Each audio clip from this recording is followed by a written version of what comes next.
आज हम लोग बात करने वाले हैं बीए पार्ट 1 हिस्ट्री ऑनर्स का पेपर 2 का मोस्ट इंपोर्टेंट जो ऑब्जेक्टिव क्वेश्चन होता है वो ऑब्जेक्टिव क्वेश्चन के बारे में हम लोग बात करेंगे। देखिए ये सीरीज नया चालू किया गया है, ये ऑब्जेक्टिव क्वेश्चन पेपर 2 का क्लासेस चालू किया गया है जिसमें हम 300 प्लस करेंगे, 300 प्लस ऑब्जेक्टिव क्वेश्चन करेंगे। यानी देखिए पेपर 1 का क्लास तो पहले से ही चल रहा है, ऑब्जेक्टिव क्वेश्चन के जो पेपर 1 का क्लास पहले से ही चल रहा है, ये क्लासेस होंगी, ये पेपर 2 के लिए होंगे। जितना जरूरी पेपर 1 है उतना जरूरी पेपर 2 भी होता है, लेकिन बहुत सारे जो बच्चे हैं वो सिर्फ पेपर 1 पर ध्यान देते हैं, पेपर 2 पर ध्यान नहीं देते हैं। तो जितना जरूरी पेपर 1 होता है उतना ही जरूरी पेपर 2 भी होता है। इसीलिए पेपर 2 में जो पेपर 2 का जो मोस्ट इंपोर्टेंट ऑब्जेक्टिव क्वेश्चन है उसका सीरीज स्टार्ट किया गया, जिसमें हम 300 प्लस ऑब्जेक्टिव क्वेश्चन करेंगे। यानी 300 से अधिक हम लोग क्या करेंगे, ऑब्जेक्टिव क्वेश्चन करेंगे। तो आज ये पहला क्लास है जिसका पहला नंबर क्वेश्चन हम लोग करेंगे और एकदम विस्तार से समझेंगे, विस्तार से एकदम। देखिए इसको एक एक पॉइंट को, इसको ऑब्जेक्टिव क्वेश्चन को समझेंगे। सिर्फ ये नहीं याद करना है कि इसका ये आंसर है, इसका पहला का ये, दूसरा का बी, ऐसे ही आंसर नहीं याद करना है। आपको याद करना है, लेकिन ऐसे नहीं याद करना है। याद कैसे करना है, इसके आसपास के सब क्वेश्चन की जानकारी हो, इसके आसपास और कैसे कैसे क्वेश्चन पूछे जा सकते हैं। ये जरूरी थोड़े होता है कि क्वेश्चन ये इसी तरीके से पूछा जाए। क्वेश्चन नहीं होगा तरीका चेंज कर दे, क्योंकि वो हर साल तरीका चेंज करते रहते हैं। अब एक ही तरीका से क्वेश्चन पूछेंगे तो ठीक नहीं ना है। उन लोग क्या करते हैं, हर साल अपना तरीका चेंज कर देंगे, क्वेश्चन वही रहेगा। तो वही कहीं से भी क्वेश्चन पूछे, हम लोग का आंसर उसको हम लोगों को पता हो, तो वही पूरा विस्तार से समझाएंगे और अच्छा से इसको देखिए बहुत सारे बच्चे क्या होता है कि पूरा वीडियो नहीं देखते हैं और कमेंट में लिखते हैं, अपना क्वेश्चन लिखते हैं, जबकि उस क्वेश्चन के आंसर वीडियो में ही दिया रहता है, लेकिन फिर भी पूरा वीडियो नहीं देखते। तो पूरा देखिए, उसके बाद जो क्वेश्चन हो वो पूछिए। तो बहुत सारे बच्चे होते हैं जो क्वेश्चन पूछते हैं, पूरा फुल वीडियो नहीं देखते हैं और क्वेश्चन पूछते हैं। तो बताइए, फुल वीडियो देखिए, उसके बाद नहीं समझ में आ रहा है पूरा देखिए, अगर नहीं समझ में आ रहा है तो क्वेश्चन पूछिए। हमें लगता है समझ में आ गया होगा। अब आगे बढ़ते हैं। तो ये पहला क्लास है और ये पहला नंबर क्वेश्चन है, टेलीस्कोप का आविष्कार किसने किया था? ए टॉलमी, बी कोपरनिकस, सी गैलीलियो और डी केपलर। तो इसका आंसर गैलीलियो हो जाएगा। देखिए ये टेलीस्कोप का मतलब होता है दूरबीन। अब दूरबीन क्या था, पहले था कि दूरबीन नहीं था, तो ये यहाँ से एक ऐसा दूरबीन भी होता है, तो मान लीजिए नजदीक देखने वाला होता है, इधर से थोड़ा दूर पर देखने वाला होता है। ये एक ऐसा दूरबीन होता है कि जो लंबा होता है, आप लोग शायद देखे होंगे, लंबा होता है और वो अंतरिक्ष में जो भी ग्रह है, दूसरे ग्रहों को देखने का काम आता है। यहीं से सब दिखाई देता है ग्रह। तो एक वो होता है टेलीस्कोप, वो एक होता है। और एक होता है कि ये नॉर्मल 2 गो होता है, 2 गो वाला देखने वाला ना, तो एक अलग दूरबीन होता है, वो वाला एक अलग दूरबीन होता है। तो सबसे पहले दूरबीन का जो ये आविष्कार किसने किया था, तो ये गैलीलियो का नाम आता है। लेकिन इसको कहानी को ध्यान सुनिए, क्या हुआ था।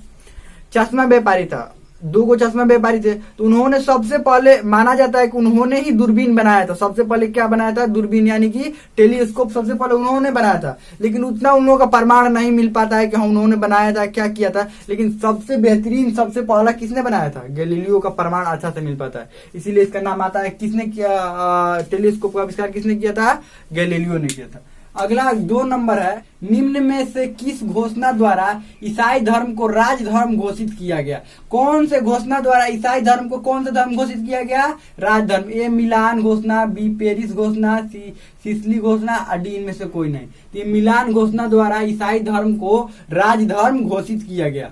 अगला है 3 नंबर है, मोनालिसा के प्रसिद्ध चित्र को किसने चित्रित किया था?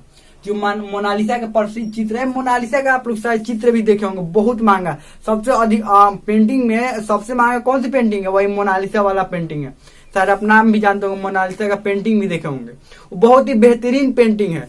तो उसका वो जो प्रसिद्ध चित्र किसने चित्रित किया था? ए मैसेसियो, बी एंजेलो, सी माइकेल और डी लियोनार्डो दा विंची। किसने किया था? ये किया था लियोनार्डो दा विंची। कई वर्ष लग गए थे इनको ये पेंटिंग बनाने में। मोनालिसा दुनिया के सबसे जो महंगी पेंटिंग में से एक है। कौन? मोनालिसा की पेंटिंग। ये इतना बेहतरीन बनाया गया पेंटिंग ना कि ये नॉर्मल पेंटिंग किस पर बनाया जाता है, या तो कागज पर बनाया जाता है, कागज पर ही नॉर्मल पेंटिंग बनाया जाता है। लेकिन वो जो पेंटिंग है वो कहाँ पर बनाया गया था, लकड़ी पर बनाया गया था। और बहुत ही बेहतरीन तरीका से पेंटिंग को बनाया गया था। बनाने में बहुत समय लगा था, बहुत सालों का समय लग गया था बनाने में, इसीलिए इतना बेहतरीन पेंटिंग हो पाया। तो वही मोनालिसा का जो पेंटिंग है सबसे बेहतरीन है। और किसने चित्रित किया था? लियोनार्डो दा विंची, ध्यान रखना। अगला है, टेलीग्राफ का आविष्कार किसने किया था? देखिए क्वेश्चन कुछ अलग हो गया है। टेलीग्राफ का आविष्कार किसने किया था, नहीं होगा। टेलीग्राफ का आविष्कार कब हुआ था? टेलीग्राफ का आविष्कार कब हुआ था? कब हुआ था? टेलीग्राफ का आविष्कार कब हुआ था? ए 1837, बी 1838, सी 1839 और डी 1844। तो ये हुआ था 1844 में टेलीग्राफ का आविष्कार। अब टेलीग्राफ क्या होता है, ध्यान समझिएगा। टेलीग्राफ जैसे फोन इस समय है ना कि एक जगह से दूसरे जगह कोई भी संदेश भेजा जाता है, तो वैसे ही फोन से पहले टेलीग्राफ था। यानी कि टेलीग्राफ क्या था कि कोई भी संदेश भेजने के लिए टेलीग्राफ का उपयोग किया जाता विद्युत द्वारा। यानी कि यहाँ से कोई भी संदेश मान लीजिए भेज दिया जाता था, यहाँ से संदेश कोई भी दूसरे जगह भेजना हो तो इस टेलीग्राफ के माध्यम से ही भेजा जाता था। आगे बढ़ते हैं 5 नंबर। ओटोमन साम्राज्य की राजधानी कहाँ स्थापित हुई? जो ओटोमन साम्राज्य था उसकी राजधानी कहाँ पर स्थापित हुई थी? ए रोम, बी कुस्तुनतुनिया, सी काहिरा और डी लंदन। तो ये हुआ था कुस्तुनतुनिया में। ओटोमन साम्राज्य की राजधानी कुस्तुनतुनिया में स्थापित हुई थी। एक बात ध्यान रखना है, ये बताए है ना, ये सबको अगर नोट्स बनाना है तो आप नोट्स बना सकते हैं, क्योंकि ये सब मोस्ट इंपोर्टेंट क्वेश्चन है। जैसे पेपर 1 का बहुत सारा हम मोस्ट इंपोर्टेंट क्वेश्चन कराए हैं, आप शायद अगर नहीं देखे तो लिंक डिस्क्रिप्शन में होगा, देख सकते हैं।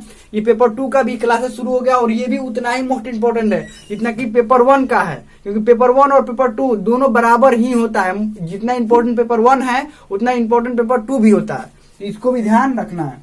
6 नंबर है, निम्न में से किस युग को अंधकार युग के नाम से जाना जाता है? ए प्राचीन काल, बी मध्यकाल, सी पूर्व आधुनिक काल और डी आधुनिक काल। तो ये मध्यकाल को कहा जाता है। ध्यान समझिएगा, मध्यकाल को अंधकार काल क्यों कहा जाता था? उस समय सभी लोगों को डर ये था ना कि ये कोई भी समुद्री यात्रा नहीं करता था, क्योंकि उसके मध्यकाल में ही उसी समय उसके बाद ही समुद्री यात्रा की शुरुआत हुई। मध्यकाल के मतलब लगभग उसी समय से।